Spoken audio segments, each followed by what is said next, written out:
Bonjour à toutes et à tous, je m'appelle Zaneb Cherif, chargée de mission à la Chambre d'Agriculture France dans le service études économiques et prospectives. Aujourd'hui, je vous propose un tour d'horizon du marché mondial de l'huile d'olive. Produit millénaire, souvent appelé l'or liquide, l'huile d'olive est plus qu'une matière grasse. Elle représente un patrimoine culturel, gastronomique et historique. Aujourd'hui, la production mondiale de l'huile d'olive connaît une dynamique contrastée.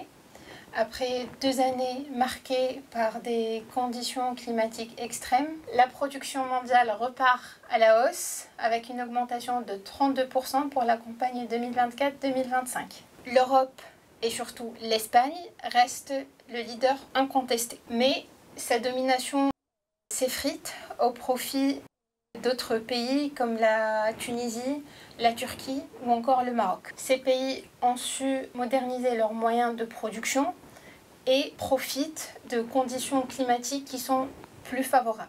En parallèle, les surfaces de l'hiver continuent à s'étendre d'une manière de moins en moins rapide. De nombreux producteurs émergent, tels que les États-Unis, le Chili et l'Arabie Saoudite. Après avoir doublé pendant ces 30 dernières années, la consommation marque le pas. Donc, la crise inflationniste, la flambée des prix et les tensions géopolitiques freinent la consommation. Notamment en Europe du Sud, connue pour être une région très consommatrice de l'huile d'olive. Heureusement qu'il y a des nouveaux marchés qui tirent la consommation. Par exemple, les États-Unis qui sont le 3e importateur mondial, le Japon ou encore le Brésil. L'huile d'olive séduit de plus en plus de consommateurs grâce à son régime méditerranéen. Le commerce international, lui, reste sous tension. Après une chute historique de 23% en 2023, notamment en raison de la flambée des prix et de la baisse des récoltes, il repart à la hausse et est estimé à plus 20% pour l'année 2024.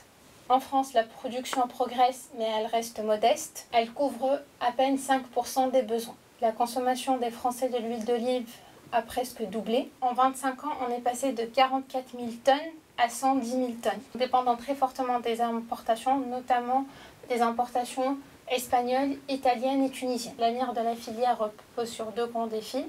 Le premier, c'est de s'adapter aux aléas climatiques qui sont de plus en plus fréquents. Deuxièmement, garantir une compétitivité dans un environnement qui est de plus en plus concurrentiel, tout en préservant les atouts environnementaux des oliveraies traditionnelles. Merci pour votre attention. Pour en savoir plus, vous pouvez consulter notre publication Analyse et perspectives sur notre page Chambre d'Agriculture France.